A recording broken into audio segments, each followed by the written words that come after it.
seorang bupati Purwakarta seenaknya menutup ibadah gereja. Karena apa? Mereka merasa dilindungi, Pak.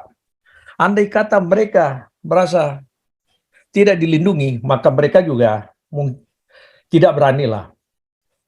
Dan mereka semua mencari celah untuk memframing kelompok yang ditargetkan. Jadi ini sudah rahasia umum lah, Pak. Jadi kita nggak bisa lagi ya sembunyikan bahwa ya kita itu sangat terintimidasi di negara yang katanya menekan negara-negara lain atau membasmi negara yang mengadakan suatu penjajahan. Tapi kita sendiri merasa dijajah di negara yang berdaulat. Oleh sebab itu saya pikir bahwa salah satu cara bagi orang-orang yang merasa tertekan, khususnya kelompok Kristen lah, masa bicara begitu saja langsung ditangkap. Kan sistem hukum kan itu harus dilakukan, tidak bisa itu langsung diproses. Sepertinya nggak ada yang berani memberikan pembelaan sama seperti yang mereka lakukan kepada Alvin Lim, juga untuk MKC dan lain-lain. Karena apa? Ya sudah diorder, Pak, disetting, nggak bisa berkutik. Jadi pemerintah ini harus dengarkan bahwa kita, khususnya orang-orang Kristen, merasa dijajah di Indonesia. Sifat-sifat teroris ini, karena ini adalah tindakan teroris, hukum tidak berlaku bagi mereka. Karena hukum di Indonesia dia dibuat dengan istilah saya dari dulu itu ya, hukum bongkar pasang, yang mana mereka ingin dirusak dalam bengkel itu yang mereka akan lakukan. Dan mereka tidak bisa lagi untuk lari daripada pemahaman agamanya. Sehingga dibuat celah pribumi dan segala macam. Seperti si Aulia Rahman. Jadi semuanya ini sebenarnya penipuan terhadap masyarakat dan penindasan kepada kita umat Kristen. Jadi tidak perlu kita segan bahwa kita yang sangat tertindas di sana. Oleh sebab itu, kantong-kantong Kristen itu, suarakanlah, jangan di antara kita itu saling bertengkar di kalangan kita, tidak melihat masalah yang serius di depan mata kita. Masalah nasional, penekanan, dan tidak memberlakukan hukum. Para penegak hukum tidak melakukan tugas mereka, tetapi berkompromi dengan mereka yang bisa membayar mereka. 11:30 tuh. Ya, Oke, jadi begitu Pak SK, betul itu ya. Salib yang sudah diperuntukkan untuk kita itu kita pikul, tapi kita bukan cari salib. Nah itu, ya kita bukan cari salib, bukan cari perkara-perkara. Jadi teman-teman ya, kita support Yusuf Manubulu, transfer ke rekening BCA Yayasan Galarua Nusantara Abadi, ya angka 077. Dan ini kita akan tutup nanti sampai dengan 30 April. Ya, seberapa pun nanti yang terkumpul akan kita serahkan kepada Yusuf Manubulu, tentu ya keluarganya juga boleh mengecek. Tetapi seperti yang dibilang pastor, kalau misalnya ada permintaan melalui satu pintu, kita akan stop ya, dan yang sudah terkumpul akan kita serahkan. Kita tidak mau terulang seperti kasus dari Pak Muhammad Aceh ya. Itu untuk keluarga daripada Yusuf Manubulu dan pengacaranya juga yang kebetulan saya kenal. Ya, saya kenal baik. Kalau ada apa-apa, silakan kita berkoordinasi ya. Kita tidak mau tumpang tindih satu sama lain. Yang penting kebenaran atau keadilan itu tegak atas diri Yusuf Manubulu. Ya, bagaimanapun caranya. Ya, kita melawan dalam artian secara konstitusi. Karena sangat banyak kita lihat kejanggalan di sini. Dan siapa di balik ini? Ya, di balik daripada itu sampai 43 polisi menangkap, itu luar biasa itu. Dan saya pikir juga perlu dipertanyakan ini. Nanti kalau pengacaranya Yusuf Manubulu dapat informasi, disampaikan ke kita. Jadi kita berbagi tugas, Pak. Bapak-bapak di segi hukumnya, nanti di sisi lainnya kami Galarua gitu. Jadi kita berdampingan ya, tidak tumpang tindih. Kita bekerja sama untuk menegakkan kebenaran dan penegakan hukum yang berkeadilan kepada orang-orang seperti Yusuf Manubulu ini. Pesan kami juga kepada para apologet, seperti yang dibilang Pak SK, maju terus, ya maju terus karena ini memang sudah dinubuatkan. Kembali lagi kita adalah memikul salib kita, bukan cari-cari salib ya. Jadi sudah dimuatkan Tuhan kita dan mereka Tuhan itu sudah mengatakan kuatkan hatimu. Ya, kuatkan hatimu, teguhkan hatimu. Artinya memang harus kita alami demi pemberitaan berita baik ini sampai kepada mereka ke ujung dunia ini sampai kemanapun hingga nanti waktunya tiba dia datang menjemput kita ya. Kita akan akhiri pertemuan kita pada malam hari ini. Teman-teman, mohon maaf kalau misalnya masih ada yang resen, tidak tidak ada. Tapi saya pikir nggak ada resen lagi. Tadi Pak Teddy resen sudah ini ya, Pak Teddy. Pak Robert pasang kamera. Ya. Ada Bung Pak Beta masih ada? Silakan Bung Beta. Ada Pak Robert. Nah, Pak Robert mana dia Pak Robert? Siapa Pak Robert? Silakan Pak Robert. Pak Robert. Ini Pak Robert. Ini Pak Teddy udah masuk. Pak Robert. Pak Teddy mau ini? Pak Teddy silakan Pak Teddy. Tadi udah raise hand. Pak Teddy. Kayaknya nggak deh. Pak Robert. Silakan Pak Robert. Shalom, ya. Nah, salam, silakan Pak. Terima kasih Pak Santiamer. Iya, dari percakapan tadi Pak ya kita memang bisa menarik suatu kesimpulan bahwa keadaan di Indonesia ini memang sudah terlalu parah Pak ya. Apapun yang kita suarakan di sini akan terus menjadi bagian daripada adrun ini yang mendengarkan, tetapi tetap mereka melakukan tindakan mereka sesuai dengan program yang memang mereka sudah targetkan Pak ya. Jadi kalau saya melihat bahwa semua kejadian-kejadian yang ada, nangkapan MKC, demikian juga dengan Alvin Lim, demikian juga sekarang dengan Pak Yusuf Manubulu, ini sudah jelas bahwa permainan daripada MUI yang sangat terlibat di sini dan para penguasa dalam arti mereka yang tidak duduk dalam pemerintahan pun tapi merasa masih menguasai Indonesia seperti ya Yusuf Kala, Amin Rais, mereka semua di belakang permainan-permainan seperti ini. Olehnya ya kita tidak melihat ini sebagai kejadian-kejadian biasa. Ini adalah masalah di negara kita adalah dibiarkan oleh para penegak hukum dan juga mereka yang duduk dalam pemerintahan. Sehingga ini terus bergulir. Bisa dibayangkan seorang bupati Purwakarta seenaknya menutup ibadah gereja. Karena apa? Mereka merasa dilindungi, Pak. Andai kata mereka merasa tidak dilindungi, maka mereka juga tidak beranilah. Dan mereka semua mencari celah untuk memframing kelompok yang ditargetkan. Jadi ini sudah rahasia umum lah, Pak. Jadi kita nggak bisa lagi sembunyikan bahwa kita itu sangat terintimidasi di negara yang katanya menekan negara-negara lain atau membasmi negara yang mengadakan suatu penjajahan. Tapi kita sendiri merasa dijajah di negara yang berdaulat. Oleh sebab itu saya pikir bahwa salah satu cara bagi orang-orang yang merasa tertekan, khususnya kelompok Kristen lah, masa bicara begitu saja langsung ditangkap. Kan sistem hukum kan itu harus dilakukan, tidak bisa itu langsung diproses. Sepertinya nggak ada yang berani memberikan pembelaan sama seperti yang mereka lakukan kepada Alvin Lim, juga untuk MKC dan lain-lain. Karena apa? Ya sudah diorder, Pak, disetting, nggak bisa berkutik. Jadi pemerintah ini harus dengarkan bahwa kita, khususnya orang-orang Kristen, merasa dijajah di Indonesia. Karena mereka kelihatan anti sekali kalau sudah bilang gereja, ada penginjilan.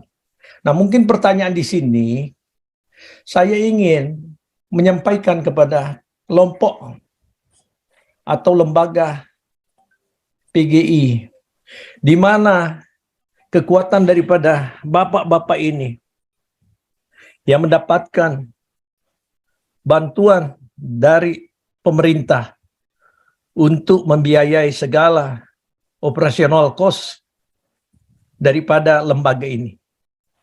Coba tunjukkan keberaniannya untuk menyuarakan Pak Yusuf Manibulu.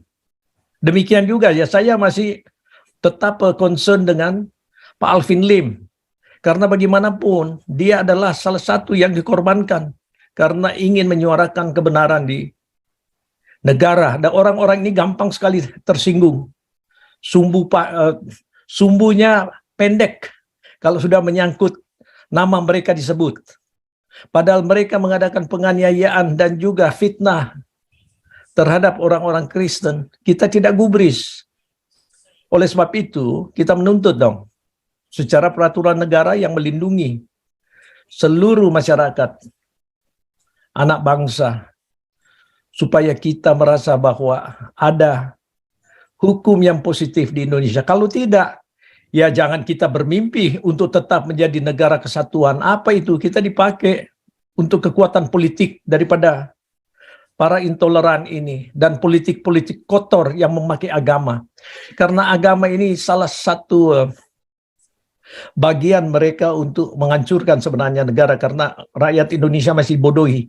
Apalagi kalau soal agama, udah enggak pikir akan mati sekalipun dengan berjihad. Mereka nggak tahu bahwa bidadari yang dijanjikan itu adalah omong kosong. Pemimpinnya coba aja suruh mereka yang lebih dahulu untuk berjihad. Nggak ada yang berani karena mereka tahu, pemimpinnya itu tahu bahwa rakyat-rakyat kecil ini bisa ditipu untuk melakukan jihad. Yang termasuk para pemimpinnya dibodohkan dari tingkat eksekutif daerah, gubernur, bupati, sama jalan pemikiran mereka dengan si Wawan. Oleh sebab itu ya memang salah satu cara yang harus di-counter, harus dilawan, karena sifat-sifat teroris ini, karena ini adalah tindakan teroris. Hukum tidak berlaku bagi mereka. Karena hukum di Indonesia dia dibuat dengan istilah saya dari dulu itu ya, hukum bongkar pasang, yang mana mereka ingin dirusak dalam bengkel, itu yang mereka akan lakukan. Dan mereka tidak bisa lagi untuk lari daripada pemahaman agamanya. Sehingga dibuat celah pribumi dan segala macam. Seperti si Aulia Rahman. Jadi semuanya ini sebenarnya penipuan terhadap masyarakat dan penindasan kepada kita umat Kristen. Jadi tidak perlu kita segan bahwa kita yang sangat tertindas di sana. Oleh sebab itu, kantong-kantong Kristen itu, suarakanlah, jangan di antara kita itu saling bertengkar, di kalangan kita tidak melihat masalah yang serius di depan mata kita.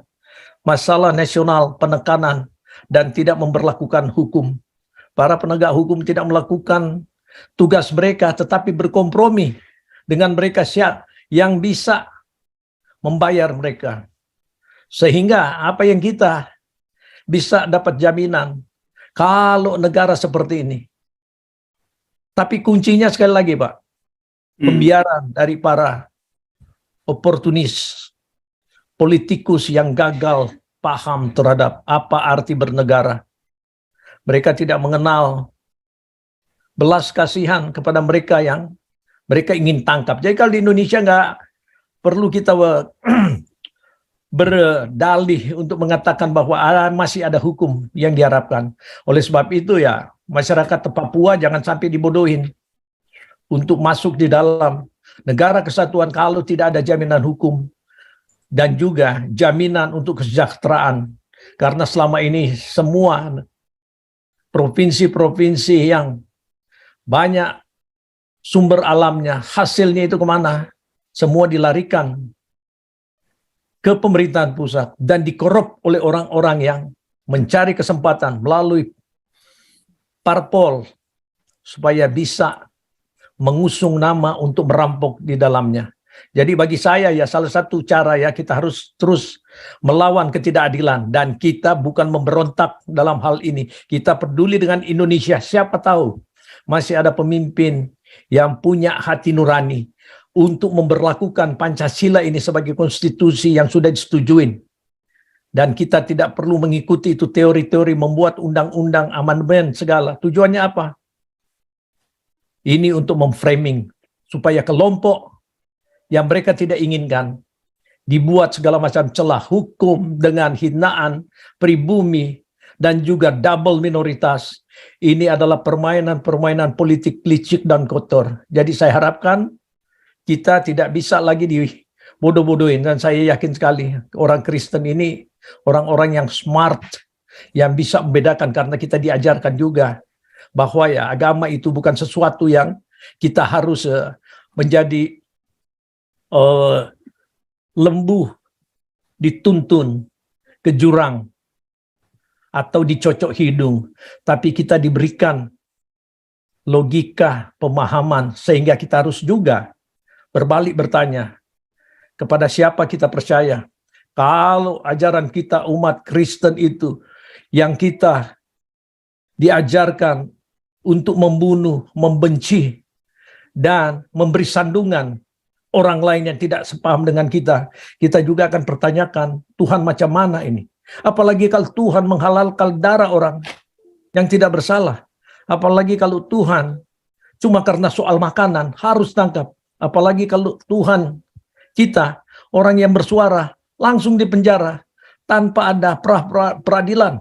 Seharusnya kan melalui proses. Hukum itu melalui proses. Dan belum bisa dinyatakan bersalah sebelum dia memberikan suatu penjelasan. Tapi di Indonesia tidak berlaku ini. Jadi, presumption guilty tidak ada di sana.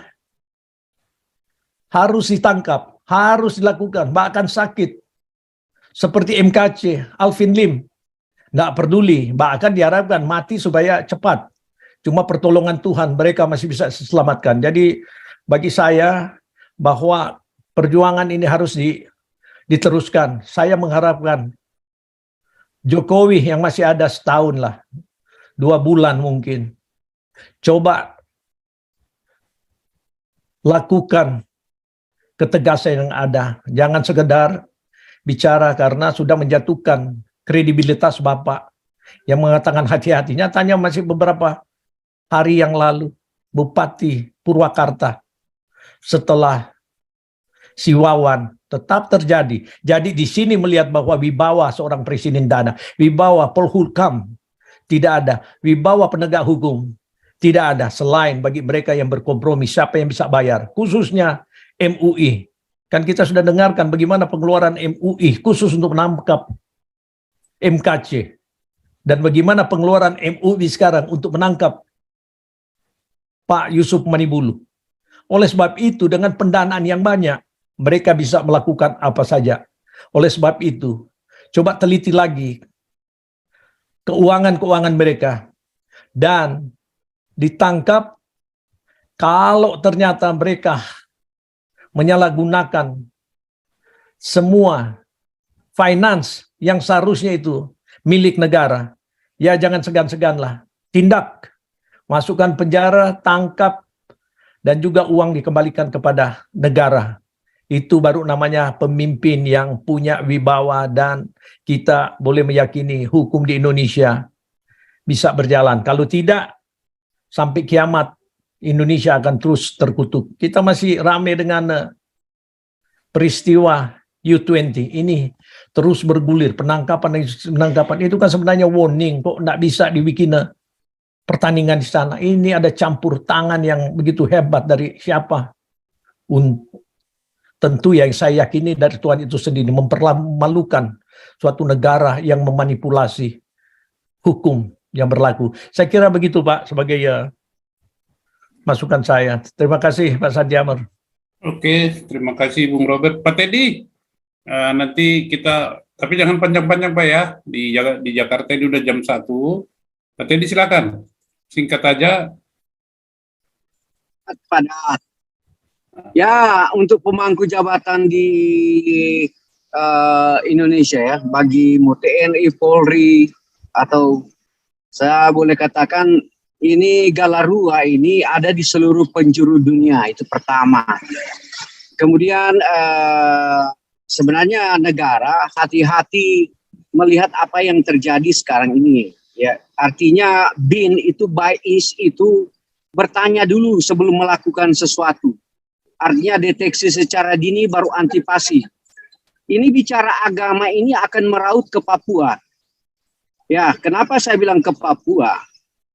Karena sekarang media kita kentut aja di Amerika, di Indonesia sudah berbau di Amerika atau di Jerman, di Belanda, di Papua sana. Ya, dengan diskriminasi orang-orang Kristen, ya saya bilang aja orang akan berdampak ke daerah-daerah lain.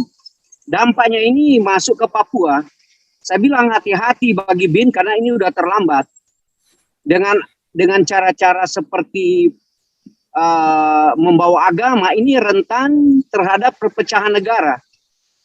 Ya, saya kasih contoh kemarin lah. Saya kasih contoh. Kan saya sudah wanti-wanti waktu kamu tangkap gubernur di sana, saya yakin akan ada terjadi kerusuhan besar-besaran. Ya, ini yang sudah terjadi sekarang.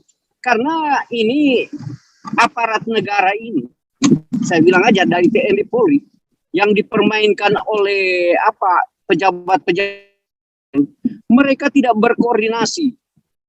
Seperti saya ya, sedia payung sebelum hujan. Itu Pak Centemer. Kalau saya tangkap ini dampaknya apa gitu? Di Papua kan dampaknya itu melebar sekarang. Pasti 2 tahun datang akan merdeka itu Papua. Tinggal waktunya. Sekarang di setiap penjuru Papua, semua mengadakan demo. Baik oligarki yang mengambil tanah mereka demo. Sekarang tidak ada keluar dari Papua. Ya. Dan saya percaya di YouTube ini banyak orang Papua yang dengar, banyak pejabat yang dengar, banyak seluruh orang Papua yang ada di Belanda, ada di Amerika, ada di Jerman, di penjuru dunia mendengar Galarua ini. Oleh sebab itu saya bilang kepada pemerintah, ya, pemerintah hati-hatilah mengambil keputusan baik di bidang agama, politik, ekonomi. Ya, karena ini berdampak luas. Inilah saya bilang kebocoran daripada intelijen Indonesia. Saya bilang ya, termasuk bodoh lah. Mau bilang BIS, BIN, mereka tidak mengantisipasi itu. Saya ulang lagi, karena kamu menangkap Lukas NMB di gubernur di sana, yang mastermind-nya itu adalah tokoh-tokoh Islam, kayak Mahmud ND, itu kan jelas di dalam news. Mahmud ND berkoordinasi dengan BPK, berkoordinasi dengan Mahmud ND, berkoordinasi dengan presiden dan beberapa aktivis Islamik lainnya. Sehingga mereka memutuskan untuk menangkap gubernur Irian, tapi dia nggak tanya ke ABRI, apa dampaknya nanti. Nah ini dampaknya, hampir seluruh penjuru di Papua itu lagi minta merdeka. Mau dia tokoh-tokoh gereja, mau suku-suku etnis lagi tuntut merdeka. Nah inilah satu kesalahan negara yang tidak mampu mendeteksi dini. Nah ini lambang kehancuran negara. Oleh sebab itu tidak apa-apalah, gereja semakin banyak ditutup, semakin banyak ya daerah-daerah yang lain akan memerdekakan diri. Ini ada dampak positif juga kalau kamu tangkap pendeta-pendeta di Indonesia. Ya bersyukurlah, saya bersyukur kepada Tuhan Yesus Kristus. Karena apa? Karena pendeta-pendeta di Papua ini diajarkan kasih, damai, sukacita, cinta akan kemanusiaan. Tapi belum sekarang. Sekarang yang masih dibakar adalah bangunan-bangunan, ya kantor bupati lah, ya sedikit mungkin kantor dari hasil bumi Papua. Ya yang saya harapkan kepada Presiden bersama staf TNI, Polri, oleh sebab itu hati-hati Anda jangan dipermainkan politik. Memang tentara itu sebagai di fungsi ABRI, mereka tidak berpolitik. Saya percaya, tetapi Anda lagi dimainkan politik. Itu jeleknya. Oleh sebab itu, TNI dari Angkatan Darat, Laut, Udara, Kepolisian, hati-hati. mendengar keputusan-keputusan dari pemerintah sipil karena ada kejahatan di balik mereka. Minta tolonglah kalau si Pangap ada sesuatu pengamanan, tanya koordinasi baik-baik. Ada apa sih di sana? Bagaimana sih di sana? Jangan anak buah kamu diadu domba di Papua. Akhirnya di stream lagi. Oh, kenapa si Tampu Bolon meninggal ditembak pemberontak OPM? Setelah orang Bais yang terkenal di Indonesia sulit mendefinisikan istilah pemberontak, istilah apa itu orang pintar di Indonesia. Ya, yang salah satu ex bekas lah orang Bais di Indonesia menyatakan sulit mendefinisikan. Ya, ini mau saya sampaikan kepada negarawan di Indonesia. Hati-hatilah negara kita untuk mengambil keputusan yang apa terjadi di Papua. Ya, yang terjadi sekarang ini yang mereka tangkap berani adalah pendeta-pendeta. Coba kamu tangkap salah satu pendeta main gereja di Indonesia. Saya ulang-ulang kayak GPIB, GKI, Gereja Batak Protestan, atau Gereja Timor. Coba tangkap salah satu dari mereka. Saya sarankan ke MUI, NU, Muhammadiyah, ICMI, HMI, coba. Kalau Anda berani, atau tangkap salah satu pendeta Gereja Masih Injili Minahasa. Saya lihat kamu berani enggak gitu. Saya coba tantang kepada orang intelek Islam di Indonesia. Tangkap salah satu tokoh gereja mainstream di Indonesia. Berani enggak? Cuma itu saran saya. Pak Sentemer, cuma itu. Saya sedikit emosi ya melihat keberadaan di Indonesia. Saya harap Papua lebih cepat merdeka. Saya harap Papua lebih cepat merdeka. Karena dengan cara itulah maka Islam yang ada di Jawa sana akan terbuka mata. Karena kehidupan keluarga mereka rata-rata dimakan karena hasil sumber daya alam yang ada di Papua. Ya, saya ulangilah kepada Islam garis keras yang ada di Jawa. Kamu makan itu uang dari hasil sumber daya yang ada di Kalimantan, Sulawesi, ya, NTT, NTB, Irian Jaya. Itu hasil makan kamu. Maluku. Ingat baik-baik. Jangan kamu teriak-teriak memecah belah negara kita. Kamu lagi menikmati hasil sumber daya alam di luar sana. Kerakusan kamu, ketamakan kamu akan dijawab. Tetapi saya nggak pakai nama Tuhan. Alam yang akan menjawab kerakusan kamu, keserakahan kamu. Bukalah hati nurani kamu.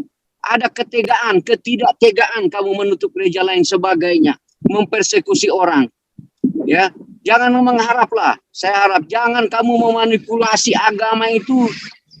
Kamu kooptasi sebagai alat politik untuk mencapai tujuan. Saya harap janganlah gunakan politik. Kalau ku beragama, berakal, bermoral lah, berakhlak yang baik lah. Itu saya punya keteladanan yang baik, punya integritas yang baik, punya kepribadian yang baik. Itulah Islam yang paling baik. Tetapi jangan menggunakan Islam itu sebagai alat politik untuk menguasai negara. Ya, terima kasih Pak Sentemer. Tuhan memberkati kita semua. Bagi umat muslim yang berpuasa, juga Tuhan Yesus memberkati. Shalom. Halo, baik, terima kasih Bung Teddy. Sekalian ditutup Bung Teddy ya, oleh Bung Teddy. Silakan Pak. Oh, Teddy, Pak, ya, tutup dengan apa Pak? Dengan doa Tutup biasa. Ya, lupa. Kita kira close statement. Oke, mari kita berdoa. Mari kita berdoa. Mari kita. Kau bilang kau menang debat lawan domba yang sesat. Kau bilang banyak yang tobat.